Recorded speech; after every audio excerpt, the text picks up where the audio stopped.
And welcome back, everyone. Welcome back to the upper bracket finals of the LiuLi Cup 2024 Grand Finals Playoffs, day number 4. We have a treat for you. We have the best of the best. The best Terran and the best Zerg player now going to be facing off for the first time in 2025. And spawning in the bottom left-hand corner of ley lines, we have the blue Zerg player from the land of Finland representing Basilisk. It is Serral. And spawning in the top right-hand corner, we have his opponent. We have the red Terran player representing Team Liquid. It is Clem. Here we go. And if you're in the chat, predictions are open. Place your bets on who you think will claim the series. Best of luck. Best of luck in the chat, as it's not going to be an easy one here for Serral. Again, Clem has a very dominant record over Serral. To be fair, they haven't really played too often. I was quickly looking at their history of 2024, and they have not played often at all. Actually, they played in 3 tournaments last year. They played in 3 tournaments. They played in IM Katowice, they played in Esports World Cup, and Home Story Cup. I almost forgot about Home Story Cup, but yes, they did play. That was in the beginning of December. That was on the latest patch, but that was also the first week of the latest patch, if you remember. Like, that was the week that the patch came out. So it's been a while since we have now had time to embrace the map pool and embrace the patch itself. And I'll be honest, at Home Story World Cup, at Home Story Cup, it was more of the same. It was more of the same when it comes to how Serral was playing against Clem. More of the same. I'm talking about how he played in EWC when it came to roach-based openers, when it came to gasless styles, when it came to greedy initial plays, and when it came to being punished for that as well. So I'm excited to see how Serral will now take his approach against Clem, to see how he has changed his approach in a month. Actually, I should say it's been almost 2 months. Almost 2 months since Home Story Cup. So it's had time to go over, to think about it, to ruminate. I'm ready. But now, Hatch Gas Pool standard opener. Standard opener here on ley lines makes plenty of sense. Likewise, Clem going for his own Rax expand into factory. We very often did see Clem delaying his CC and going for a faster 1-1-1 and being hyper aggressive and getting damage done. We'll see if he does incorporate that. I doubt he will, though. That was typically off of the back of Serral opening up gases as well. So there were kind of requirements for that kind of build to be more viable and to be seen more often.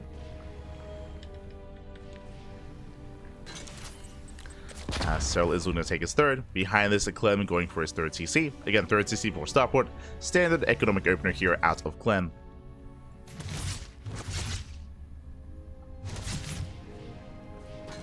And he will delay the hatchery.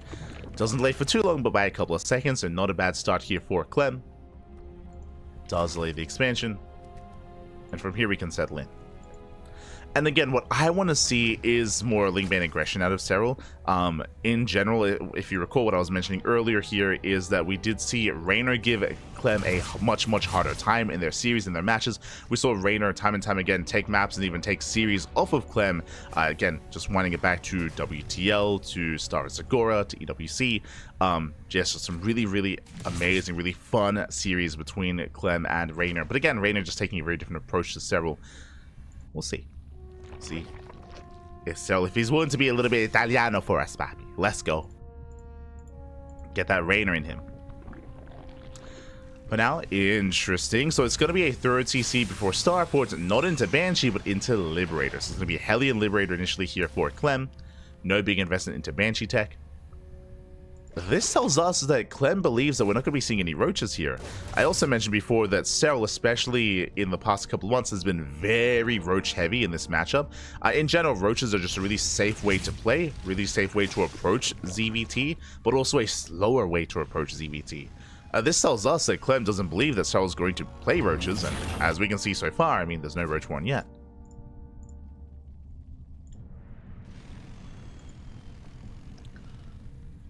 Clem is going to be pivoting. Yeah, 4:30 lair timing here out of Serral. So it looks like lair first into Baling Nest, into Ling Bane. Meanwhile, 2 SCVs going down. Nice run by here by Serral. Very nice start. Picks up a couple of workers, distracts the Hellions, gives himself some breathing room, keeping Clem busy while Serral can drone up. Drone up, spread creep, establish those queens, and get that natural base. Get that. I was going to say get the tech at the natural base. Hellions, they attempt to dive. Queens are keeping up so far. Liberator towards the third base. Likewise, Queens are in position, somewhat in position. Ooh, the Queen does take a couple of hits, but does survive. Hellions still poking in. Serral keeps up. Oh, one Queen goes down. And the Hellions, they head towards the third base. Oh, they threaten a dive, no commitment. So far, Serral keeps up, losing one Queen so far. For 2 SCVs. And as we mentioned, yep, there's that Bailey Nest, so Serral is going to be opening up Link Bane into double Evo Chamber into 1-1.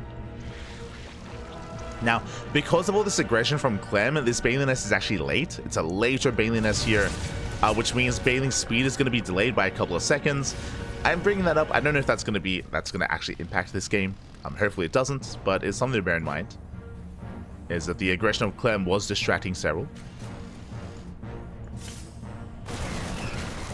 Lings, they attempt to run by. This time Clem is in position. Doesn't let them through. Let's go.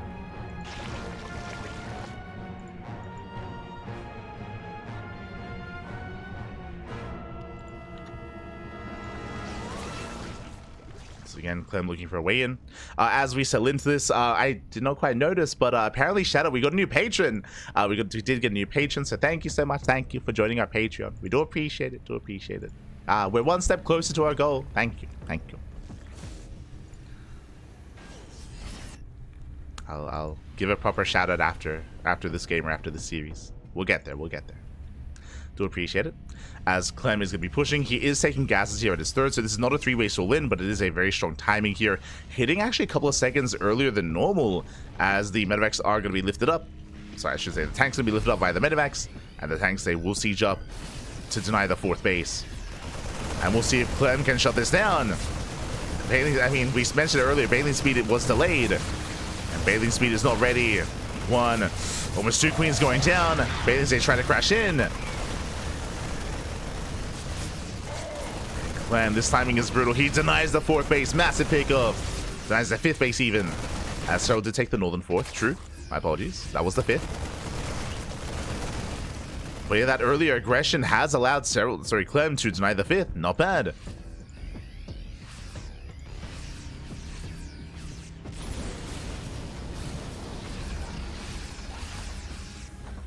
Clem does move out.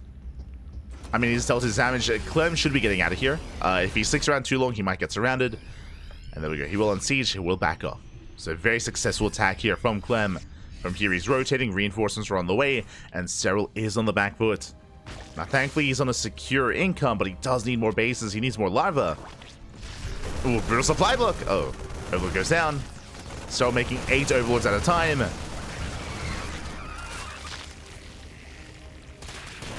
Collapsing the army, trying to get to Marine. Ooh, Bailing drop gets denied. Quick moves here out of Clem. Does lose 4 SCVs. And Serral even keeps 2 Bailings alive. Not bad. Let's go. Serral going for his own drop play. Trying to keep up with the speed of Clem. Likewise, Clem reinforcing. Tanks moving in. Again, there's barely any creep here stopping this army. Serral, he's up against the wall, being forced further back.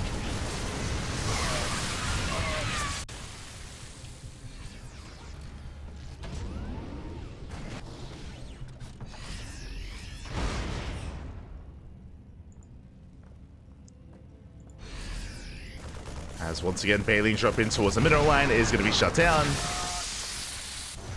But Serral, he is ready here to deny the base. Clem contained on 3 bases. His 4th is delayed.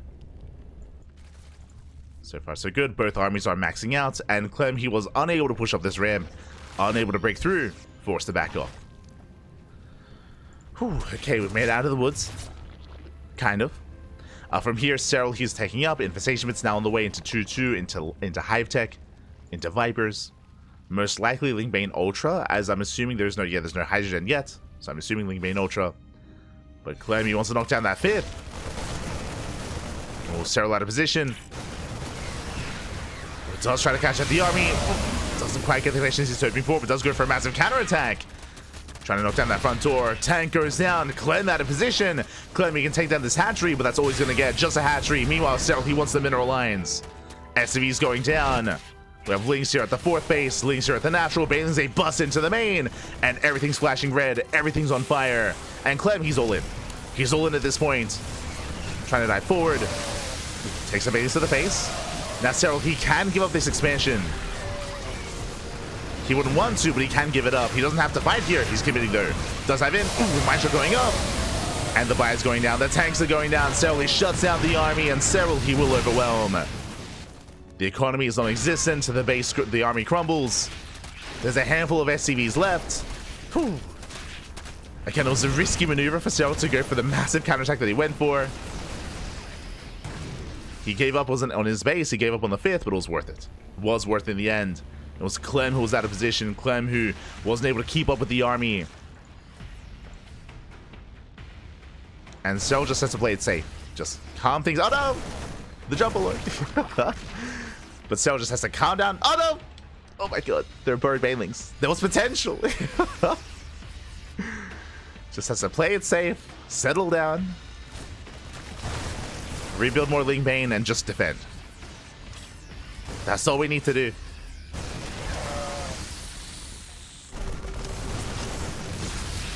Defend. Oh!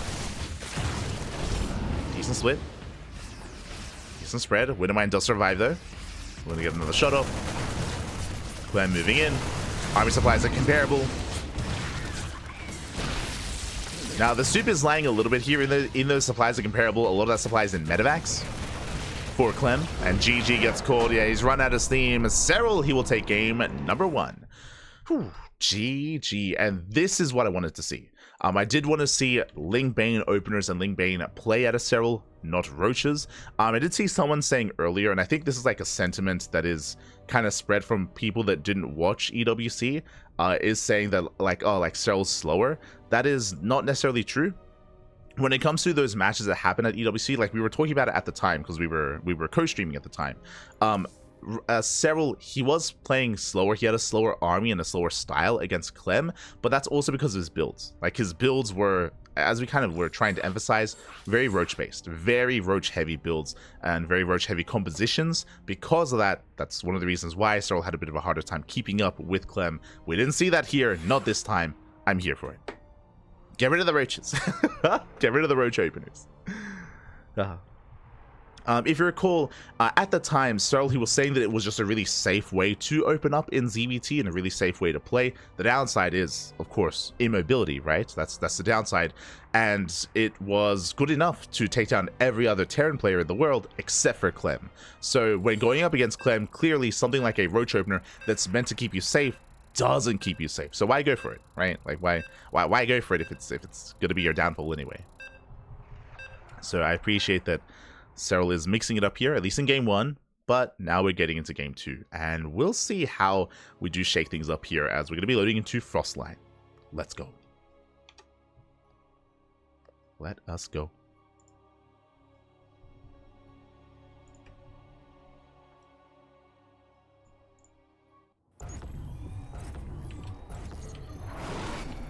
As spawning in the top right-hand corner of Frostline, we have the blue Zerg player. We have the Finnish Zerg representing Basilisk, leading the series 1-0. It is Serral. And spawning in the bottom left-hand corner, we have the reigning world champion, the French Terran player, the Red Terran, representing Team Liquid. It is Clem. And this is going to be a wild map. Welcome on an altar Frostline. Frostline is known for having very exposed bases, very insecure bases. I'm referring to the 3rd, referring to the 4th, referring to the 5th base as well. The self-esteem for these expansions are very low. And because that, it can be very difficult to defend. It can be very difficult to be the defending player. This goes both ways. So if we kind of imagine game 1 playing out here, I can see this being more chaotic and more bases going down from both sides. It can just be really difficult to, even as a Terran player, get some good SimCity going, bunkers, reacting time as well. The map itself does kind of favor whoever is being the more aggressive player. But we'll see. We'll see how our players do open up. Again, I don't think this is a good map for roaches because of how large the map is and because of how spread out the map is. I would want to not see a roach-based opener out of Serral, not here. I do think there are maps where you can get away with that, like maybe Whispers of Gold. I think that Whispers of Gold is probably a roach map just because of how small it is. So even though roaches are more immobile, because of the size of the map, it's more viable. Potentially El Dorado as well. I'm on the fence about everything about El Dorado. Like it's just, yeah, I'm on the fence on that one. But I feel like for Whispers of Gold, for example, I could definitely see like roach play. Maybe Ultra Love as well, maybe. For now though, we're settling in. We have our SCV Scout here out of Clem, going for his own Rax Expand into Reaper. And back at home, Serral just opening up in a standard fashion as well.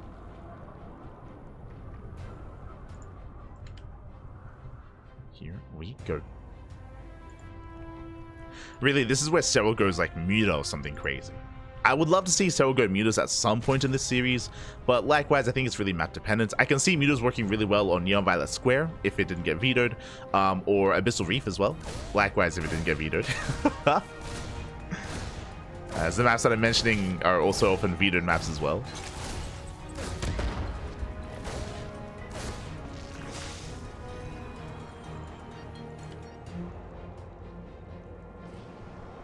As behind this, Clem going for his third CC before Starport. Economic build out of Clem. Dips in. And does not get the drone. Whew. Doesn't get the worker. So headed towards that third. This time it's not going to be as delayed as previously. Now we can settle in. Now we can embrace the mid game. Now, as a reminder, last game, Clem did go 3cc into Starport into Hellion Liberator, where he was able to get a queen. Didn't really get any worker kills, but did get a queen. We'll see if Clem mixes it up and goes for a Banshee instead. If so, we would be seeing a Tech Lab on this factory, sorry, on this Rax for an add-on swap. Tech Lab is on the way. We'll see if we do go for the swap into Banshee production. Otherwise, he could go for a Liberator into, or a Viking into earlier stim. Link speed does complete. Hellion has arrived. See Clem fishing for a creep tumor. There's the add-on swap into Banshee. That's how much more standard opener. Serral is making 18 lings. Oh my god. He's getting into a surge of lings. His goal, I would imagine, to zoom across the map to get into the mineral line. Yeah, you can see the lings, they skirt around the edge. They avoid the Hellion Reaper. Cheeky move here out of Serral. Now, we saw last game, Serral didn't invest this hard, but did get, I want to say, like 6 lings, went for a run by. He got 2 SCVs. This time, a bigger commitment. Hellion moves out. Serral, he sees everything with this Overlord. Yeah, he sees all, he knows all. There are going to be 2 more Hellions, though. Sorry, 3 Hellions to defend. And this may also prompt Clem to commit and to dive into a mineral line. As these lings are typically built to defend, not to attack. Here we go, they bust in. Boys being pulled away, lings, they bust into the main. And Clem, he races back home. He doesn't go into the mineral line. Oh, the surround! Nice kiting, very nice kiting out of Clem. He pulls back, the Hellions, they will survive, and the lings are being cleaned up. Whew. He shuts this down. Clem, he shuts this down. Does get 8 SCVs. Serral, he's able to kill 8 SCVs, but for how many lings? Also 20? 24. Ooh, that was a big commitment, and I believe he killed no Hellions. Yeah, 0 Hellions died, so now Clem can go for a massive counterattack. If Serral had cut this Hellion cat in half, I think it'd be okay, but the Hellion cat is still looking strong, and he can just run past the queens. He can try. So far, Serral is keeping up, joining up behind this. Does make a handful of lings, more lings are on the way. Another ling run by. Getting another SCV, another 3 SCVs. Here comes a dive. Yeah, Clemmy's had enough. Dives in.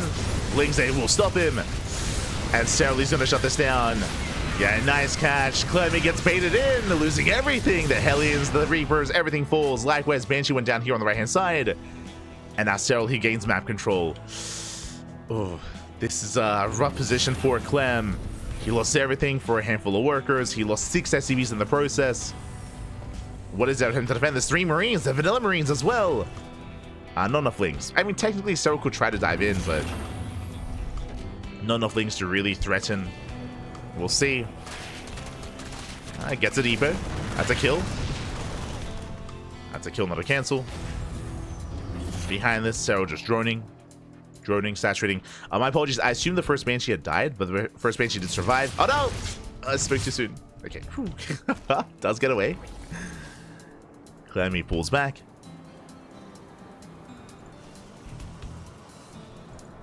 Does pull back in time. Catching the Overlord. Again, that Overlord was giving Serral so much information as to what was going on. Big reason as to why Serral was able to get damage done. And now Serral, he's going Ling Bane into Hydra. And again, a much more mobile composition.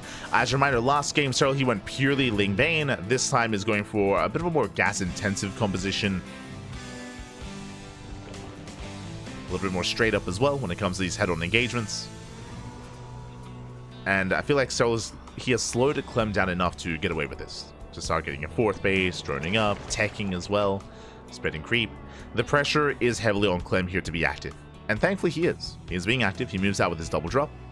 He's hunting for Overlords, Queens, potentially some damage here at the fourth. As Serral, he will now scout. Gets like an extra couple of seconds heads up. Bailing speed is done. Oh! Gets one Queen. Nice pickup. One Queen for one Marine. A better trade for Clem.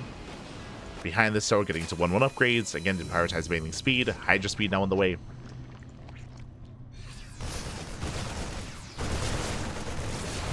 Ooh. Catching out two. Catching out three Queens. Three Queens going down. Very nice pickups. Whew. Catching out three Queens. Behind this, Clem getting a fourth CC. Moving out with his own double drop towards right hand side.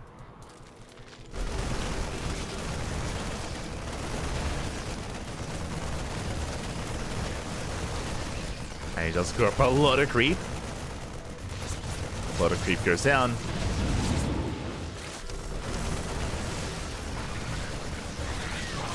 Clem so far splitting up the attention here of Serral. Going for multi-prong aggression. Bailing one by, ooh, gets it, 9 SCVs! Ay, ay, ay. 9 workers go down. Nice counterattack here by Serral.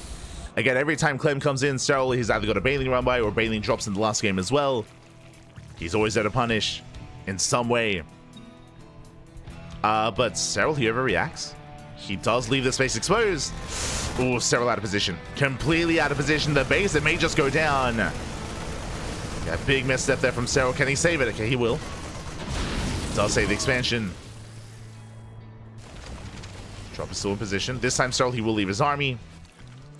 But I don't think he has enough bailings here. Yeah, rough split. He has to send more over. Oh, he leaves. He abandons the base. He abandons the expansion. Clem, he should get the kill here. And so far, this push from Clem was successful.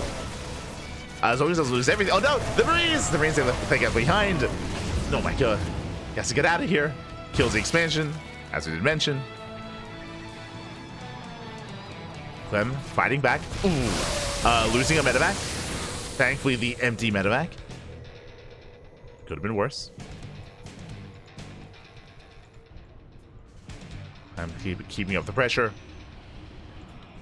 Serral, I believe, still on Lair Tech. Has yet to take it to Hive. No Vipers. Just purely Ling Bane Hydra. I would say this time Serral may be leaving a little bit too much to defend towards the south. But a lot of Widowmites go down. Gains up, what, 6? It's just 3 Marines here. And Serral, he does notice. Notice he's keeping. Oh, another medevac! Oh my god. Oh no! One shot away. Clem reinforcing. Again, it's on Serral to accurately kind of split up his army.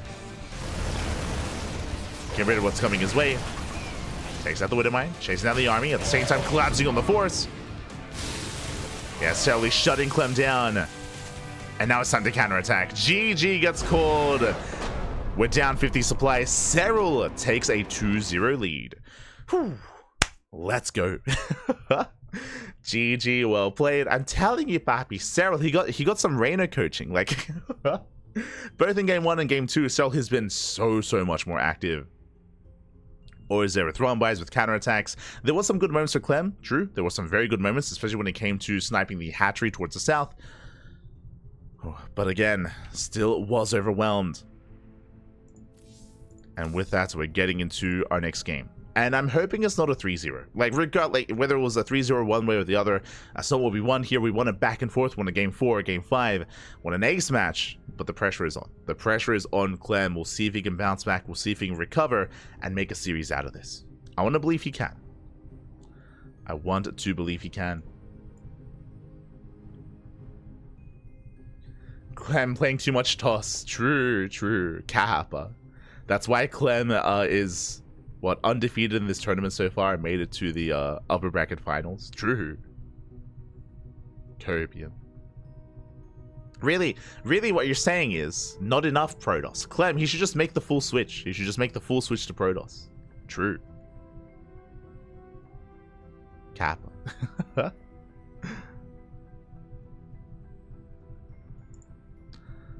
As we are getting ready for potentially our final game. We're still waiting for the map of choice. Hold on, do we have the vetoes? Game 3. Okay. Interesting. Game 3 is going to be Amygdala. Amygdala is game 3, Abyssal is game 4, and El Dorado is game 5. Dorito, if you will. So, Amygdala is going to be an interesting one. So far, the maps that we've been casting on, Leylines and Frostline, they both favor aggression. Leylines is a smaller map, likewise, the bases are a little bit more vulnerable compared to, you know, an Ultrala, for example, or Abyssal Reef. Same with Frostline. Frostline is known for, you know, favoring people that are being more aggressive here, and we saw more back and forth, more fights occurring as a result, more engagements. Here on Amygdala, it's known for longer macro games. It's known for slowing the game down. If we were casting Maru, for example, like Maru, he's so willing to turtle. He's so willing to turtle in this matchup to get a 4th, get a 5th base, throw down some planetaries, throw down some tanks, some Widow Mines, some Liberators, and just slow the game down. That's how Maru takes his approach. Like, he's more than happy to embrace Amygdala. I don't know if that's the case with Clem. Clem does that sometimes when he's forced into it, true. There are times where he's forced into that kind of style. That's not really his go-to, though. Like, he's not really one to be that defensive and be that turtle heavy. He wants to be the aggressor, but I want to say that it's more difficult to be aggressive here in Amygdala. We'll see. We'll see how Clem will take the approach here. But it looks like they're asking for a break, which is understandable, right? Like, you know, we're in the upper bracket finals. We're getting into game 3. Clem needs a moment here to kind of clear his head. It makes sense. No shame there. Like, they are competitors, and you know, this is kind of the big event to end January. So, players, they need a moment to kind of settle their thoughts and to bounce back. It's not easy pulling off a reverse sweep. Not impossible. I want to believe that if Clem's going to, if anyone can do it, Clem can. But does need a moment here to take a breath. Zen, papi, zen.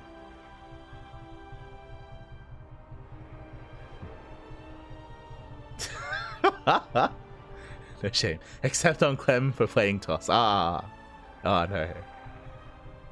The Terrans are getting angry. As much as I'm not into Zodiac, there's nothing better than seeing Marine Marauder Medevac getting destroyed. I mean, personally, I just really appreciate seeing Marine Marauder Medevac against Ling Bane.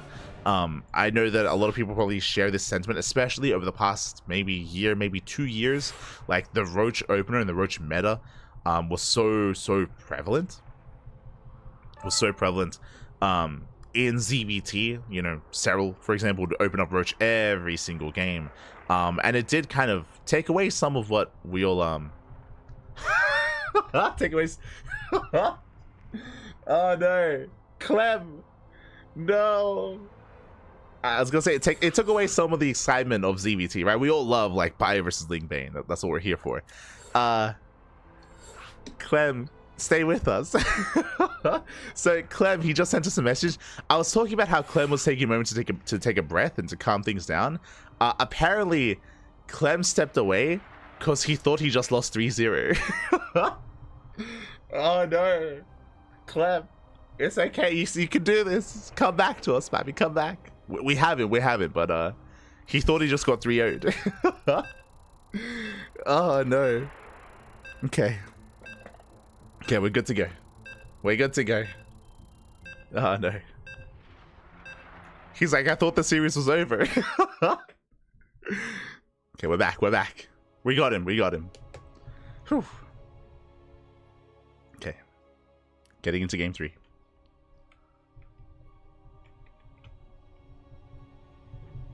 He has bailing PTSD. Relatable, relatable. We've all been there. We've all been there. And here we go. We're going to calm things down and get into game number 3. Spawning in the bottom left-hand corner of Amygdala, we have the French Terran player. We have the Red Terran representing Team Liquid.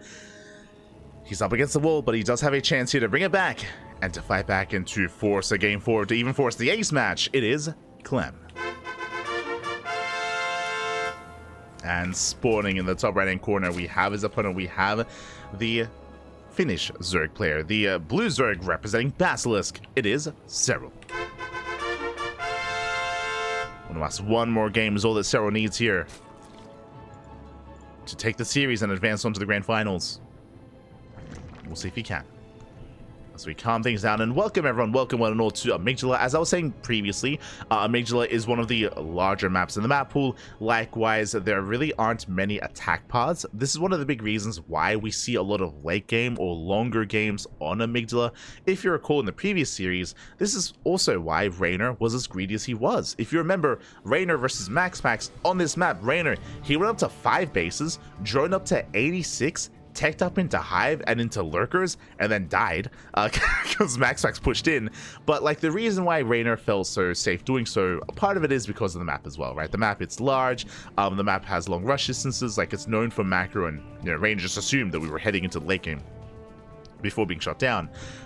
Likewise here in this matchup also is applicable. You could argue that drops do allow the Terran player to be a little bit more mobile when it comes to being aggressive, but like despite that, the attack paths are still very limited here. We have one attack path towards the north and one towards the south, and they're both also covered by Xel'Naga towers. That's the other thing here as well, is that you can just have Xel'Naga towers, or you can have some overlords in position to scout any move outs, to see any kind of pushes, and you have plenty of time to react and to respond as well.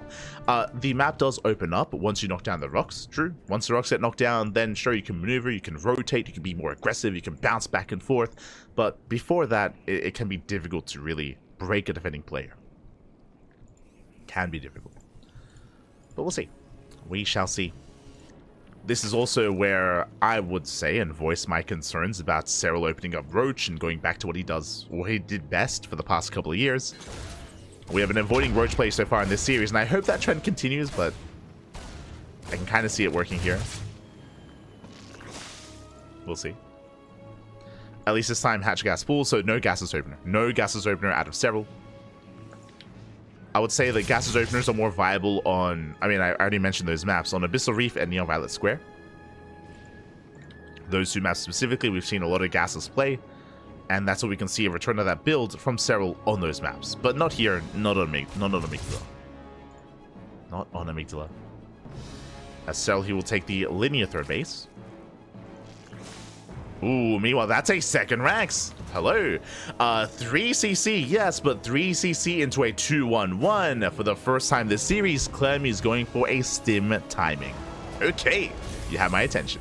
Now, this is a macro build. Yes, it is, with the 3rd CC, but a very aggressive macro build. I mean, there's a bit of a give and take here, but I do like the logic behind this. The downside of this opener, by the way, is that your Hellion count is very low. It's going to be a very low Hellion count because we're going for an add-on swap. Yep, there we go. We're going for an add-on swap into Marine production. So typically, we'd see like 6, maybe up to 8 Hellions in ZVT. This time, only 2. Only 2 Hellions. So because of this, it means that Serral back at home, he's going to be free to drone, going to be free to spread creep early on, and it should be relatively uncontested. But the reason why I'm okay with this, we mentioned at the start of the game just how few attack paths there are, because that how easy it is to defend these locations. So Clem is not going to like try to force the issue. He's not going to try to force the Hellions to gain value when they're really not going to. Like the map is working against him. So he just gives up on Hellion aggression, rushes into a faster second Rax, into mass bio, into that stim time. So stim is halfway done. From here we go for an add-on swap into medevac production, into the 16 Marine bio move out. And with Marines, suddenly he can hunt down Overlords, he can hunt down Tumors, hunt down Queens as well. Clem can be a lot more effective when it comes to his aggression early on. So it gives up on Hellions, makes up for that with mass Marine. And overall, I do like this decision here on Amygdala. The power of Hellions is their speed to rotate between bases, but you can't do that here. Like you can't rotate from this base to this base. Like it's not like the rocks are just in the way. Like you just can't do so. So a commitment to Hellions is just so much weaker here on Amygdala.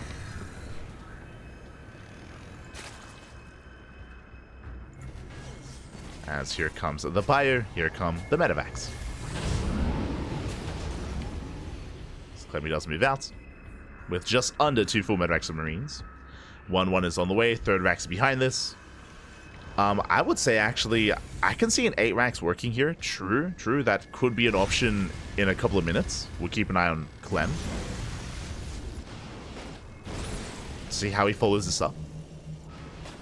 But now the 2-on-1 has arrived. Clearing up creep, he can threaten the Queens. Likewise, Serral has been droning. And the first queen goes down. Missed the transfuse. Serral did miss the transfuse, so nice pick off here by Clem. Oh, he wants another. Ooh, doesn't quite get it. Not this time. Takes over the Zolnaga. Likewise, we have Lings hidden here towards the south. They can morph into Banelings. We could see an attempted Baneling run by here towards the 3rd, if Clem isn't too careful.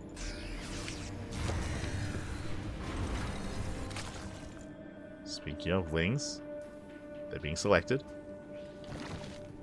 As Serral once again going into Ling Bane. Baneling speed is almost done. 1-1 on the way. And that's 3 more Raxes here from Clem. He is getting up to 8 Raxes.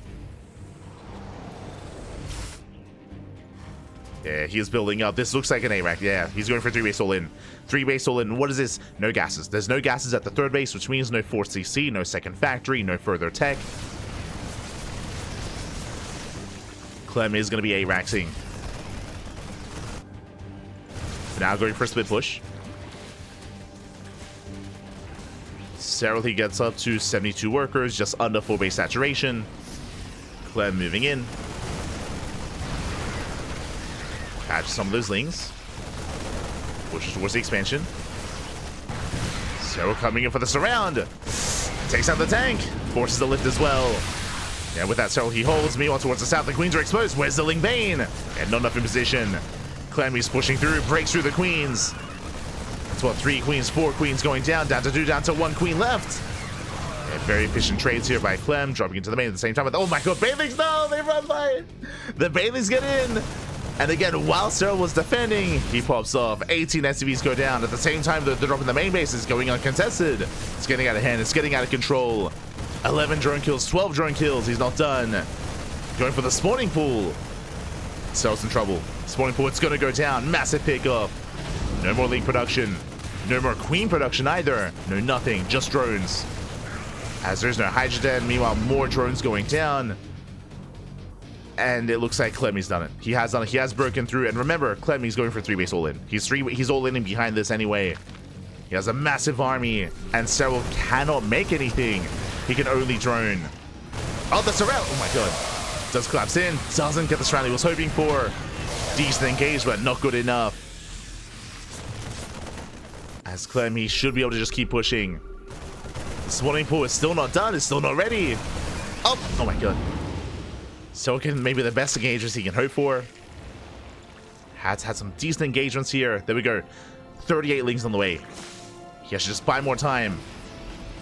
He needs to buy more time here, and it takes a while for the reinforcements to get across the map. Again, the map is just so big. But Clem, he's so close to breaking Serral. He's almost there. Just needs a little bit more here. Jumping once again. Pushing on the right-hand side. Is spotted by the Zolnaga. Oh, the wide shot. Boom, massive connection on the Bane. Ay. And brutal connections. So he gets some decent fights, some decent engagements, but not good enough. GG gets called, he is broken, and Clem, he overwhelms, and he takes game number 3. Whew. GG. GG, well played. Clem just snowballing out of control. A lot of it came down to him catching the queens. When he called those queens, remember he killed, I want to say 6 queens. He killed 6 queens. Because of that, there's no anti-air. There's no way to defend the main base either. It allowed for that double drop. Sorry, I said double drop. It was a triple drop going into the main. It allowed for that drop to get out of hand and get even more damage to cripple the economy, to kill the spawning pool. Once the spawning pool went down, that was game. That was game then and there, because Clem was going for the 3 base all in, because he was 8-raxing Serral he needed to produce, and Clem was never going to slow down. GG. We have a series. Whew. We do have a series here. Clem, he will fight back, and we're getting into game 4. Getting into game 4. And now we're going to be experiencing some of these other maps here, some of these more macro maps. We're going to be loading into Abyssal Reef. Interesting. Now, if Serral were to go for a gaseous opener, this would be it. This would be the map to do it on. And I can see that being rationalized here. It's been something that we've been avoiding so far the entire series, but we've seen it much more frequently by other Zerg players, by Shin, by Dark, by Rogue, by even Raynor. They've been very fond of going gases here on Abyssal. I expect Serral to do it as well. We'll see if that's the case. We'll see if he does open gases. Let's go. Whew. Let us go.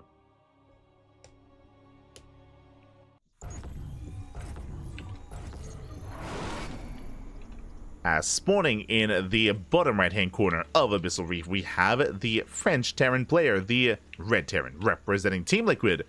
Whew. Fighting back, putting a point on the board. We'll see if he can force the ace match. It is Clem. And spawning in the top left-hand corner, we have his opponent. We have the Blue Zerg player, representing Basilisk from land of Finland, leading the series 2-1. 1 game away from advancing on to the grand finals. It is Serral. We go.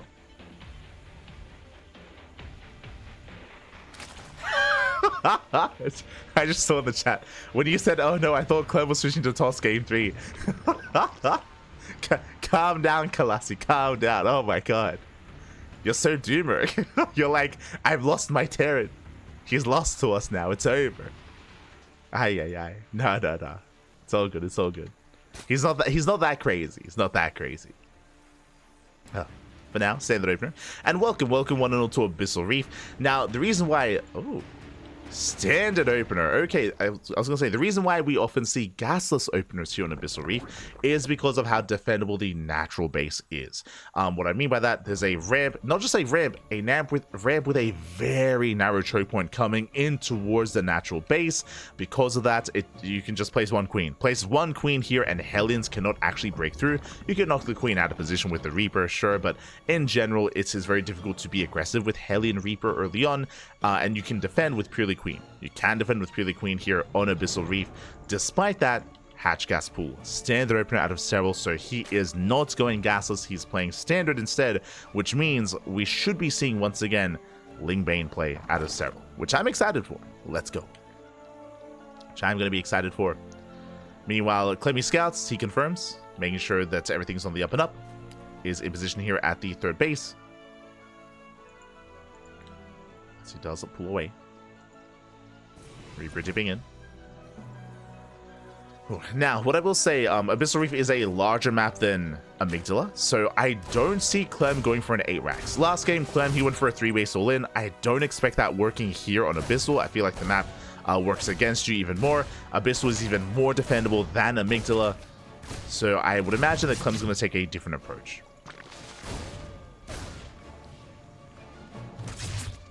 Likewise, similar to Amygdala though, it's difficult for Hellions to rotate between the bases and to get damage done, so I wouldn't be opposed to another 3cc 2-1-1. I could see that working wonders here as well. For now, 3rd CC before starport. We'll see if he goes for a 2nd Rax or for a starport. What's it going to be? Here comes the add-on soul for Hellion production. Reaper is here and does delay the expansion by a couple of seconds. Not bad. Does delay the hatchery. Oh, Serral, he throws down a hidden Roach Warren, and it is a 2-1-1. Okay, there's a lot to get into. A lot of time. Oh no! Reaper, he's gonna be denied. Okay, a lot of things going on. First things first, standard opener, right? The initial opener was standard from Serral. Clem, he is going 3cc 2-1-1. This is the same build he went for last game, which again, I can see this working wonders. It can work really well. The downside, no Banshee. There's no Banshee, and likewise, no additional Hellions to scout as well. So there is that give and take here, and I'm concerned because it looks like Serral may decide to go for an all-in. Yep, here we go. Roaches are amassing, and it's going to be on Clem to figure out what's going on. So far, 6 roaches on the way. And again, because of this build, there won't be any Banshees. There's just going to be a couple of Hellions into Marine production, which is not going to be ideal to defend against roaches. So good read out of Serral. I think Serral, he's assuming that it's going to be the 2-1-1 again. So it is a good read. So far, the Reaper is denied. The Hellion Reaper is here on the left-hand side, which means they missed the roaches. He doesn't see. He doesn't know. Clem, he's blind. He's in the dark. He's in the dark, Papi. You know what's happening right now? The belt is off. The pants are down. Oh, no. Now, thankfully, Serral, he's not link flooding. He could. If he wanted to, he could link flood behind this to reinforce these roaches to commit to an all-in. Serral, he's droning instead of link flooding. So he's droning up instead. Roaches, they are waddling in. And what is it to defend? These are vanilla Marines so far. Stim is done in a couple of seconds. SCV is going to be going down as roaches have control of the low ground. And SCVs are falling. Army does engage. Boys are being pulled. How many workers are we going to bring down? So far, the Hellions fall. And Clem, he will clean this up. He will clean this up. And only losing 4 SCVs. Whew, okay, that could have been a lot worse. Only 4 workers. Looking at the trades, actually, I would say a better trade for Clem, especially gas-wise. He spent no gas to defend. This should have done more damage. And again, if there was a link flood behind this, I could see this army being overwhelmed. But remember, there was no link flood. It wasn't an all-in. It was a roach push, but then Serral droned. So we can calm down. We can embrace a longer game. Whew, okay, we can calm things down. Stim is now done. Stim is now done. Clem, he can now start to move out. He does have 4 Hellions moving out on the left-hand side. And I would actually say that Clem is in a better position. Clem, he's down in SCVs, but he can mule. He can make 3 workers at a time. Hellions, they poke in, and ooh, Serral out of position. So he's out of position. Drone's going to be getting roasted. 3 drones so far. Clem, he does well. Does well for himself. He escapes, doesn't lose any Hellions here in the aggression. Pulls back in time. Does get away. And even Serral getting supply blocked. It does get supply blocked. Will slow him down. Yeah, Clem, after the initial openers, does come out ahead. Now can start being active here with these drops. Now getting to 1-1. 3rd racks on the way. 4th racks as well. Into 5 racks eventually. Again, I don't see Clem going for a 3-base all in here. I expect him to take gases and get a 2nd factory and get a 4th CC. But this thing run by actually delays the push. Delays the medevacs. Clem. 3 ACVs going down. Clem, he turns back around. Now starts moving out. And this is more of kind of like the Serral that we were accustomed to at EWC. It is more of a Roach Ravager heavy composition. So he's getting into Roaches, into +1 range, into Hydra production. This is a very immobile army. Very defensive army from Serral. And we'll see if he can kind of, if that comes into play here. If he can justify that. There we go. That's what I was looking for. As most likely Serral is going to be stuck at home. He's going to be stuck at home for the near future. This also means that Clem, upon seeing all these roaches, he can be greedy. He can rush into a faster 4th CC, rush into faster tech. Oh! Has to respect the roaches though. As it does pull back. And typically this style from Serral goes into Hive Tech, into Lurker Tech as well. To benefit from the range upgrades.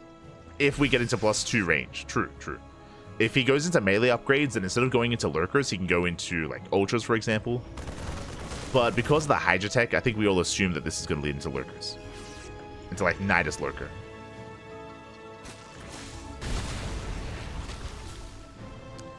But we'll keep an eye on those upgrades.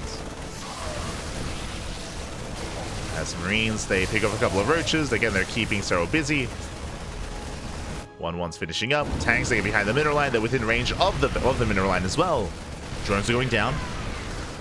Good positioning here from Clem. Takes down the workers, takes down the gas geysers. So he's trying to engage, but pushing into this is just so brutal. And queens are going down, drones as well. I'm still trying to get close enough to pile, but he can't. He's losing too much. At the same time, we go for a roach counterattack. Good use of these roaches. Catching reinforcements. 9 SCVs. Very nice counterattack. Speaking of, more roaches move out towards the third base. Yeah, if Serral can't defend, he attacks. Oh, as more queens are going down. Lings are getting to the mineral line. Diva's going to be falling. Not much of him to defend. Serral taking this slow. Does get a medevac. But Serral's being cleaned up. It's being cleaned up back at home. And the base is going to fall. Yeah, the hatchery does crumble. And even though Clem did lose some SCVs, he still has a better economy. He has 66 workers plus mules, 4th base now on the way. Serral's just now getting saturated. Hive is done. It's going to be +1. Ooh, I was going to say +2 range. Not yet. But Serral, he's hurting. Is hurting. Clemmy rotates. Nice yoinks. Catches 2 tanks. Oh, yeah, getting both tanks. Medevac as well. Whew. Almost a clutch save here by Clem. Then moving in. Remember, there are no lurkers. Just Ling Hydra Ravager. There are some blinding clouds. You're getting the tank. Oh, decent trades here by Serral. The blinding clouds they help, but it might still not be enough. Yeah, Clemmy's done it. He's breaking through. Again, the damage dealt here at this base was just far too much. And despite the defensive opener of Serral, he just could not deal with those tanks. Could not deal with them. Clemmy does start to step in. Catches out the Vipers, and GG gets called. Clemmy ties up the series 2-2. We are going to the ace match. Whew. GG.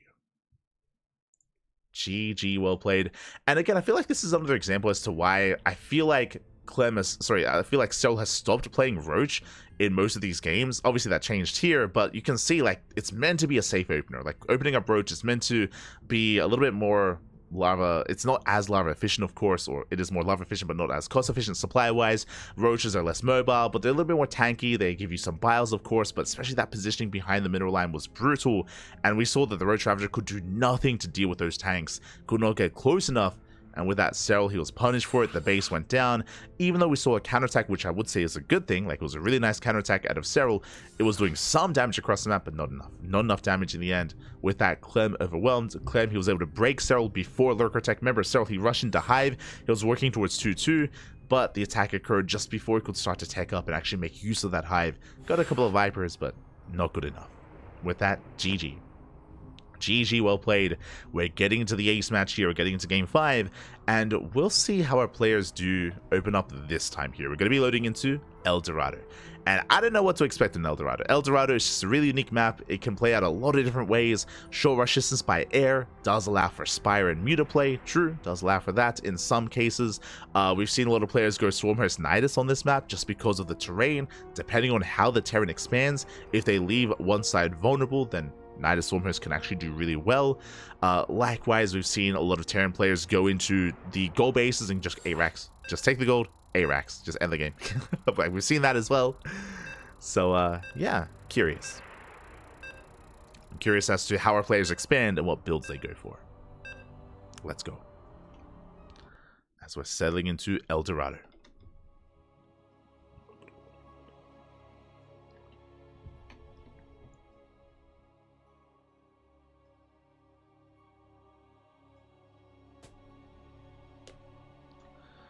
Getting into the ace. We've made it. We made it all the way to the ace match. One way or another, the series will end here and now in game 5. And spawning in the bottom right hand corner of El Dorado, we have the French Terran player, the Red Terran, representing Team Liquid, fighting back from the brink. Remember, he left us. He thought he got 3-0'd. he turned off his cam and he walked out the door, mate. He thought it was over. But no, it is anything but. He's clawed his way back into the ace match. It is a Clem, the world champion. And spawning in the bottom left-hand corner, we have as opponent, we have the Finnish Zerg player, the blue Zerg representing Basilisk. Oh, He's been so close to claiming this series, but he has been unable to the entire time. He's been so close to it so far. It is Serral. Here we go. As we find ourselves on El Dorado. Now, this is another one of those maps where we can open up gasless. We have seen a lot of players embrace that. The reasoning for this, similarly to Abyssal Reef, there is a ramp coming into the natural, so you can wall this area off. You can mine through these gold minerals and take the triangular third base. And if the opponent, if the Terran player doesn't mine through those minerals as well, then it can be really awkward and really difficult to actually harass this three-base setup with Hellions.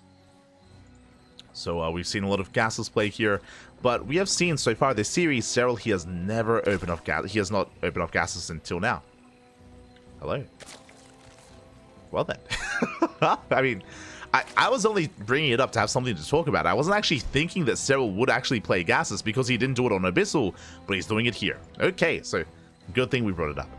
Just to reiterate what we mentioned, again, because of the ramp coming into the natural, and because of how awkward it can be for the Terran player to actually be aggressive here if they don't mine early on, then there's a reason why you can get away with defending without any gases, without link speed, with purely queens and links.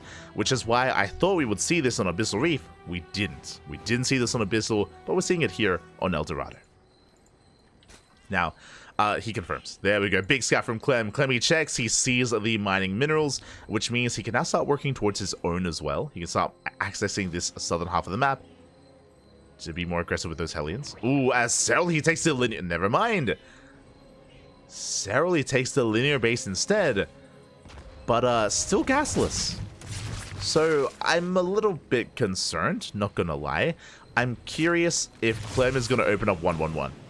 If you watch EWC, you would know that Clem, he was very fond. Whenever Serral would open up gases like this, Clem, he would just go 1-1-1. He would get into like 12 Hellions and he would just commit, but never mind. Third CC before Starport. Economic opener. Okay.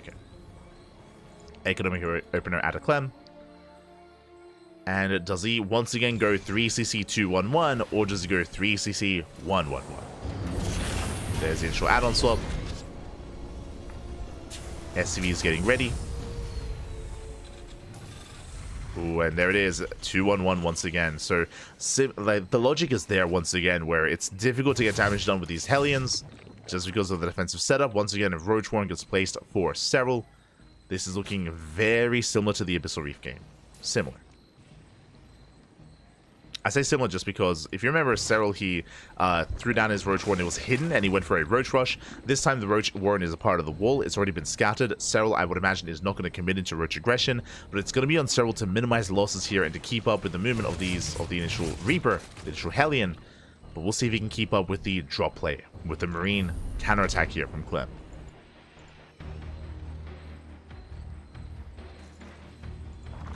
Okay, I'm feeling really uneasy for Serral here. I'm feeling really uneasy because it does mean that he's going to be delaying Ling Bane, but we'll see if he's able to secure his bases a lot easier here on this map instead.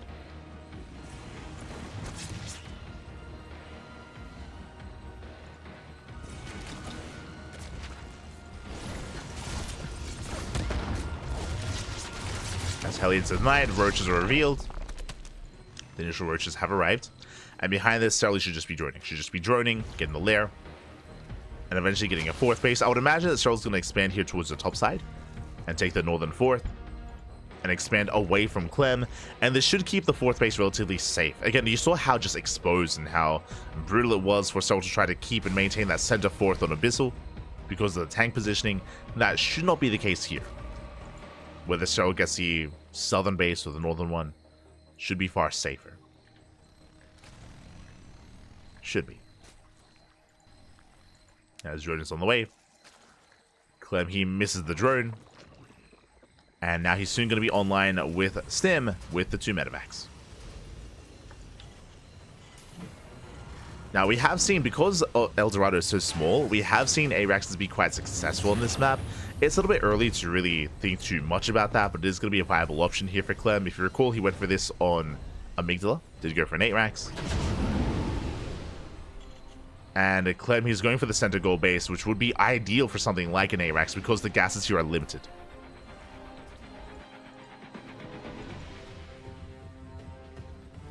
Gases.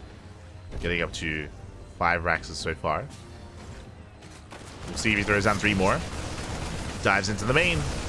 Going for the queen. Does get it. Queen goes down. Gets a queen. Gets a roach. And Serral out of position. Losing a second queen as well. Very nice pickles here by Clem. Already just out trading Serral. Getting to the mineral line. Catching a couple of workers. Hellions. Oh no! Drones they line up. Do line up for a moment here. 4 more drones going down. Whew.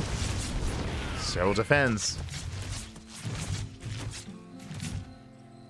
But Clem has been successful. He's been very successful here with this aggression. Behind this infestation bit, I wouldn't be opposed to safety infestors for Clem. Sorry, for Serral. Wouldn't be opposed to it, but we'll see if he gets there. We'll see how he makes use of that infestation bit. Link speed is on the way. Baliness as well is going into Link Bane Red Ravager this time. Can he get there? As Clem is getting the gas. Okay. The gas geyser here is the first sign that this is not going to be a 3-way all-in, that Clem intends to potentially expand. There, second factory is on the way into a 4th CC. Speaking of 4th CC, yep, there it is on location. So Clem, he's not going for an all-in, he's macroing. Is macroing up. He has the benefit of the gold. That'll help him, of course, that will assist him in getting into a longer game state. As he does move out. Serral has yet to mine through those minerals. He does scout. Serral, he confirms the gold base. And here comes Clem. This time, Serral, he's in position. He has roaches. No Ravagers, though. Roaches, they trade. They start step forward. Nicely done. So far, Serral keeps up.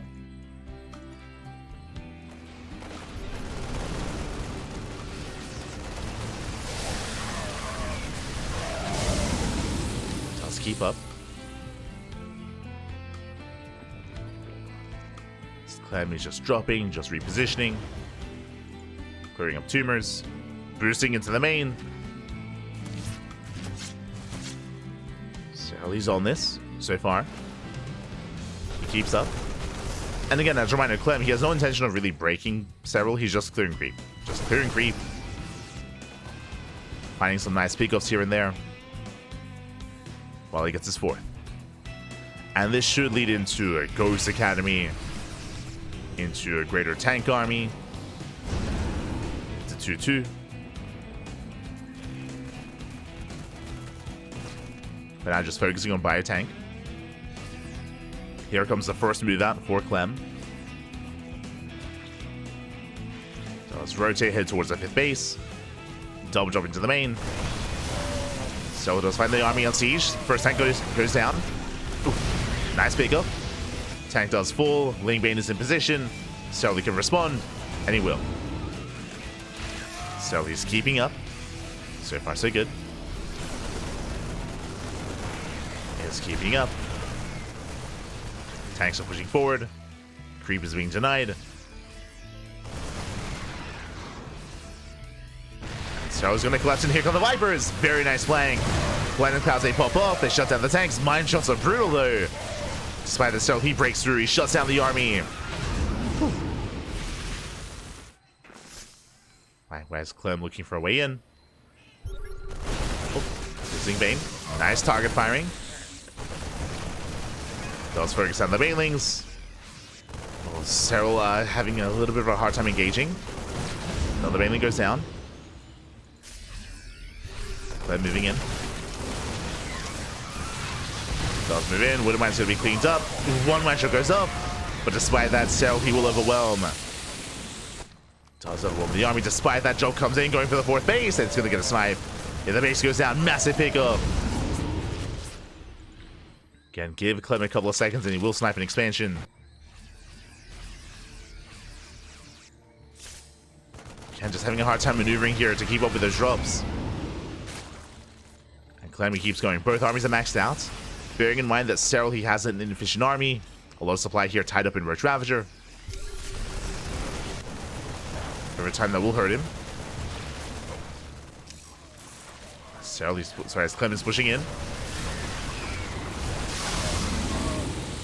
Does try to commit. Drop once again towards the north this time. Serral, he's ready for this. Does react. Does react in time. Oh, the Biles! Ooh, no reaction. Massive connections. Biles, they shut down the army. Serral, he forces Clem back, and Serral, he can breathe. Can now breathe easy. Going for his own counterattack. Remaxing with a more efficient army of more Ling Bane. 3/3s on the way. Going into Ultras. Not into Hydras. So Ling Bane Roach Ravager into Ultra.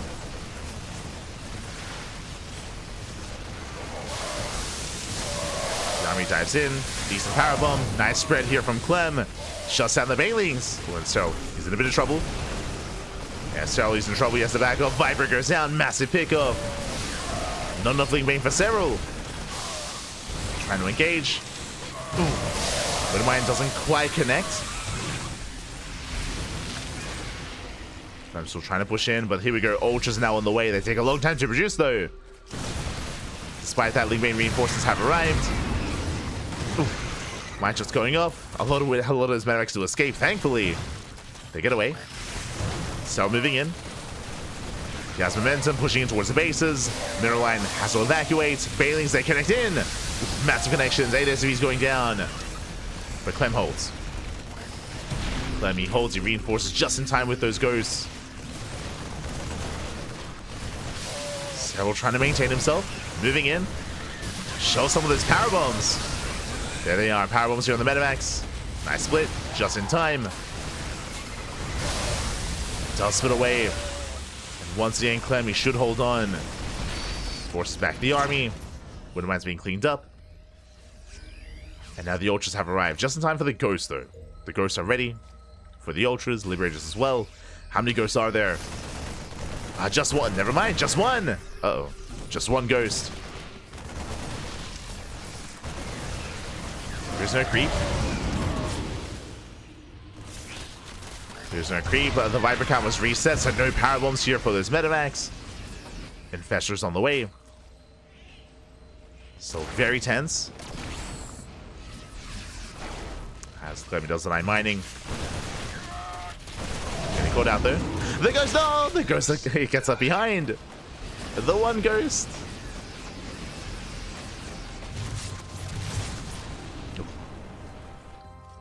Liberators finally dealt with. Well, the Vipers, they actually did survive. Oh, the power bombs. The splits. Quick reaction. Again, these Vipers are so important just because they're the only anti-air for Serral. It's all he really has to deal with the Medivacs. To shut Clem down. Clem's being forced back.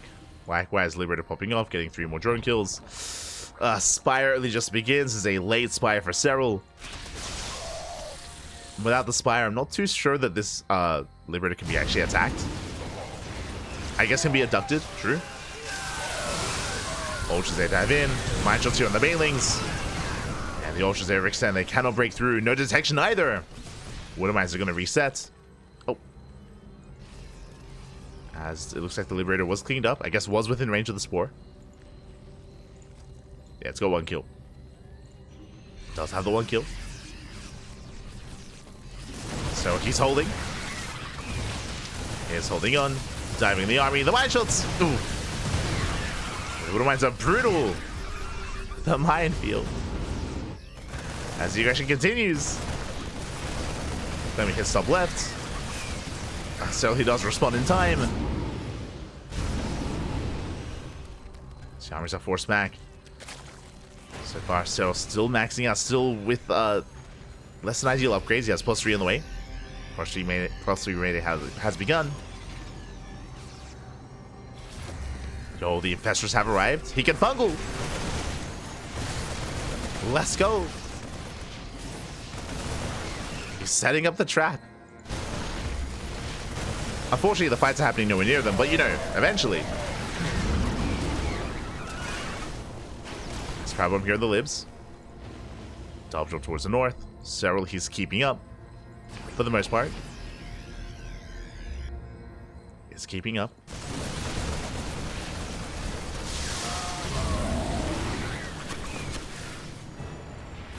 Oh, as the Wilds, they barely do miss. Getting 1. Serral going back in. Serral, he's ready for this. May not be pushing forward. Widowmines, they should be cleaned up. The White Shot too. Yeah, the shots are brutal. Ghosts are exposed. Here comes the bungle. The flanking bungle. Massive connection. The bio goes down. And Clem plummets in supply. Does plummet. Clem being forced back. Serral, unfortunately, doesn't really have much momentum. Can't really punish too hard. Yeah, as the ultras are too low. They're too low. He has to back off. Joe comes back in. More drones going down. Serral getting punished here for moving out. As he'll lose the base. Yeah, the base, it's gonna fall. So he attempts a run by, at the same time pushing in towards the gold. The gold, I already mined through. Does find some damage. Does push in. 14 SCVs going down. Top left, it did fall. But Serral is going for the gold. He's going for the southern gold base. Getting up and running. Catching out some of the production. Again, fights happening all over the place. There's still that shocking infestor. Oh, he wants it. Ooh, the splits though. Last second split. Still gets a ghost. Still does catch one ghost and a handful of marauders. Still a better trade for Serral. The Veilings are so close. Ooh, takes out another ghost. Yeah, another ghost goes down. Still came with the reinforcements. Still came with the production. Lings, they run into a planetary. Likewise, the other planetary does hold as well. Oh, we have the token swarm host. Let's go. He's coming in. And Clem is holding. He's barely holding on. Drop across the map, taking down more workers. And Serral, he has to back off. He did overextend. And now suddenly Serral's in a rough position. Suddenly Serral, he's down bases, down workers. He needs that gold base to get saturated. Without it, he's just going to be outscaled. Serral just bleeding out a little bit too much. And now Clem is maxed. Clem is maxed out. There's still potential. Oh, the bungle! It does land. Catches some of those ghosts. Nice power bomb as well. Yeah, very nice fight here for Serral. Trying to push through, but once again, doesn't really have enough support for these ultras. Ultras on their own, they can't really do much. We need Lings, we need Veilings, we need Spellcasters. Another base falls.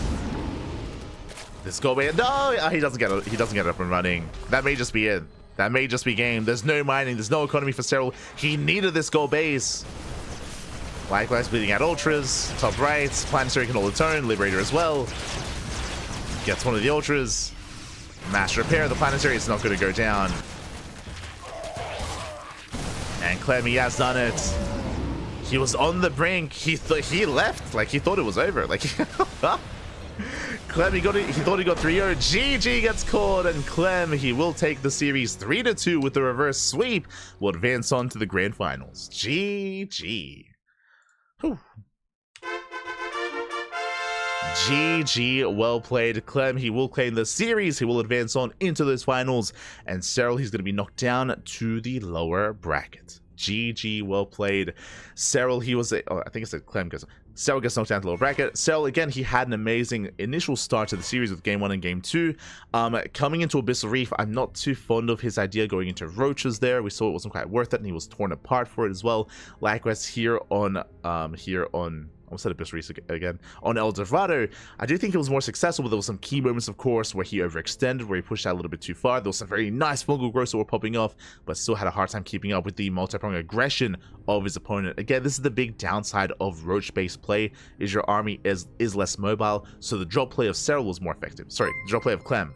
I think I keep like interchanging the names.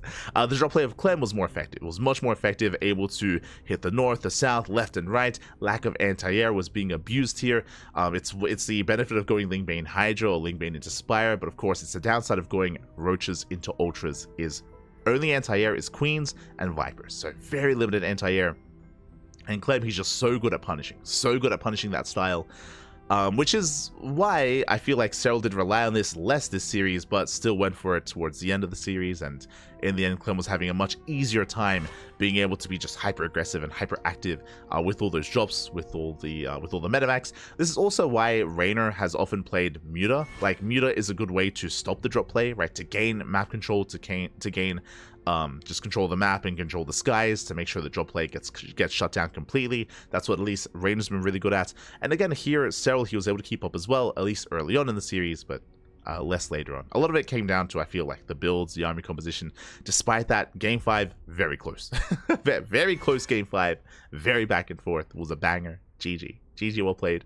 Do apologize for my observing for Game 5. I did notice as well that I had a harder time kind of picking and choosing what to show because there were like 3 things happening at once, and I wanted to make sure that like there was emphasis on like some of the drop play as well. So I noticed that, but regardless, GG. GG. Congratulations to Clem, as he does claim the series, and with that, exclamation mark B in the chat to catch up with the brackets here, to catch up on what has been going on and on what is coming up next tomorrow here. We have our top 3. We have our top 3 players. Clem is in the upper bracket finals. As you can see here, Clem, he did advance on to the upper bracket finals, and Clem is waiting for the winner of the lower bracket finals. Oh, sorry. Clem, he advanced on to the grand finals. My apologies. And waiting for the winner of the lower bracket finals, it is going to be Serral and MaxFax. Serral and MaxFax are facing off here in a best of 5 tomorrow. Remember, these are tomorrow's matches. Tomorrow is going to be Serral versus MaxFax into Clem in the grand finals. That is going to be what comes next. Let's go. And this is going to be a rematch. Again, MaxFax, he went down to Serral here earlier in the week, but MaxFax also defeated Serral in Master Coliseum. So Serral and MaxFax have been very back and forth. Very back and forth. MaxFax has defeated Serral, has defeated him, has lost him as well. So they've been very back and forth, very close in their matches. So I do look forward to it. Do look forward to it here. Let's go. So they're all going to be facing off against each other. Otherwise, we are going to be wrapping up for the time being. Our next broadcast is going to be in an hour. Let me just double check. Oh boy, here we go. Sorry, in just under 2 hours. In just under 2 hours, we're going to be live once again with Fire Cup. As you can see, our weekly schedule here, we have Fire Cup at 1 a.m. KST and, of course, LiuLi Cup at 9 p.m. KST. So that is in just under 2 hours. Just under 2 hours is going to be Fire Cup. We just wrapped up with Group A yesterday, and today we are going to be engaging and embracing Group B.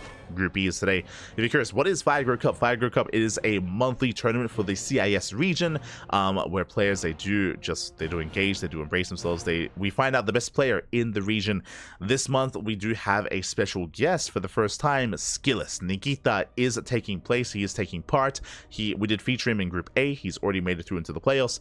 We're here to find out who will join him in those playoffs as well. We're going to be featuring players like Wayne, like Shameless, and Nickeract, and Nikic as well, and many others. Strange is going to be there. So some amazing players going to be facing off in the Fire Cup. Be there in 2 hours. Going to be there covering it in 2 hours time. I do apologize as well. I do apologize because we missed out on KSL. We did miss the KSL cast, so I do apologize for that. I made the mistake yesterday of drinking caffeine during Fire Cup, which meant that I couldn't sleep afterwards. I need to sleep. I need to sleep after the cast, and I couldn't because I was like, jacked up on coffee because, I was trying to make sure I was awake for the cast itself. It means that I was too fatigued. It took me too long to sleep, so I could not cover KSL live.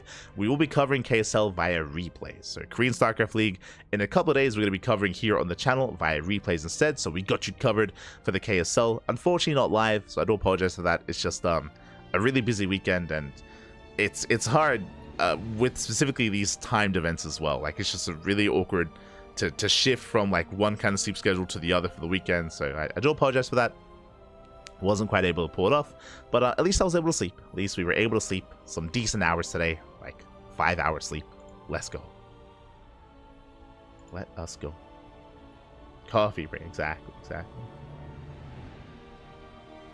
Just catching up with the chat. Beautiful game 5 from Birthplace. It was really good. Really good.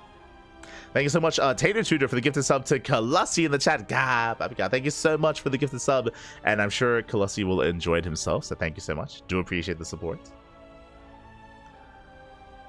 From I thought it was 3-0 to winning. What a kid. True. Este Clem.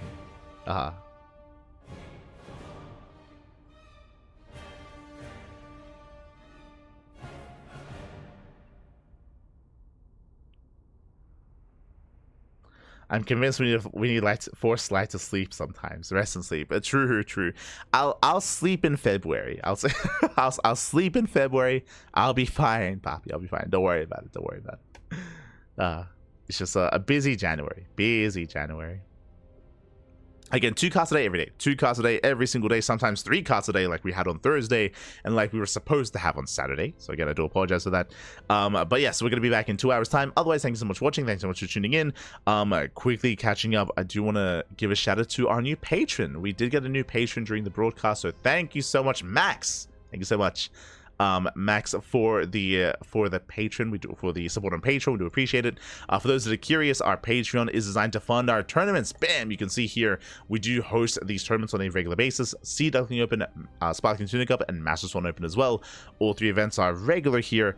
As you can see in the schedule, they're not there, but that is because January has been so busy and we've been covering Masters Coliseum and LiuLi Cup and the Invitationals and Fire Cup. It's just been a busy month. It's been a very busy month, so I do apologize, but our events are coming back in February. They're coming back next week. So don't worry. Don't worry, they're all coming back. And again, they're all funded through Patreon, so thank you so much. All the money that we make on Patreon goes towards our tournaments. And our next goal on Patreon is to boost the prize pool and to expand the players getting paid out. Currently, only top 2 get paid out for our tournaments, but if we reach our next stretch goal, we can pay out top 4. We can get to that top 4, so I'd love to give more to the players themselves to, of course, pay them for their time for competing in our tournaments. That would be the ideal. Thank you for all those who support us, and thank you for tuning in. Thank you for watching. Again, we'll see you guys in a couple of hours, or we'll see you tomorrow for the final day of the LiuLi Cup. Again, we have 2 series remaining. Serral, Max, and Clem will be crowning our champion tomorrow. We will crown our champion. Hibernate. Oh no. One day I'll get a proper. I haven't slept 8 hours straight in a very long time, but one day we'll do it. We'll get there.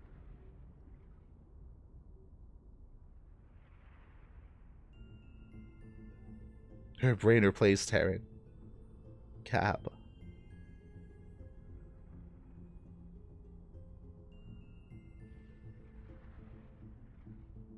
But outside of that.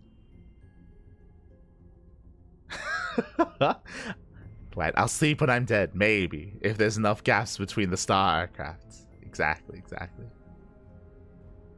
I'll sleep in February, says, as replays are already lining up for 2 casts a day. That's only for the end of January. It'll be fine. It'll be fine. Don't worry about it.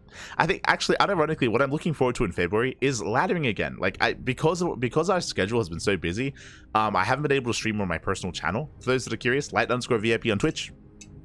I typically stream whenever I can, whenever I have a free day. I just haven't had a free day, so I haven't been able to ladder or stream or play anything. So I would love to eventually. Well, we'll get there. One day, February. Otherwise, see you next time. See you in a couple of hours, or we'll see you tomorrow. Stick around. We're gonna be giving another StarCraft streamer a raid. Who is live at the moment? Oh, we have the Balkan Circuits week number 3 currently going on. Shout out to the Bellum Gens guys. We might give them a raid. Who else is live? Who can we raid? We have Rex was casting. We have Rex. We have Upper Tree sleeping. His stream is live while he's in bed.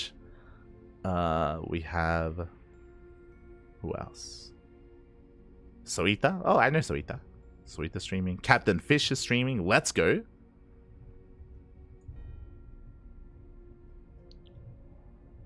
And a couple of others. Okay, so if you want to stick around, we're going to be giving the Star Zagora guys a raid. Star Zagora, they have been hosting their own regional weekly tournaments coming into the new year, so give them some love, give them some support. Basically, another StarCraft tournament. They got you covered. Pappy. For now, though, we're going to be heading off, and we'll see you guys in a couple of hours for the next cast for Fire Cup number 6, Group B. See you then. Until then, hasta luego. Ciao, papi, ciao. Hasta luego.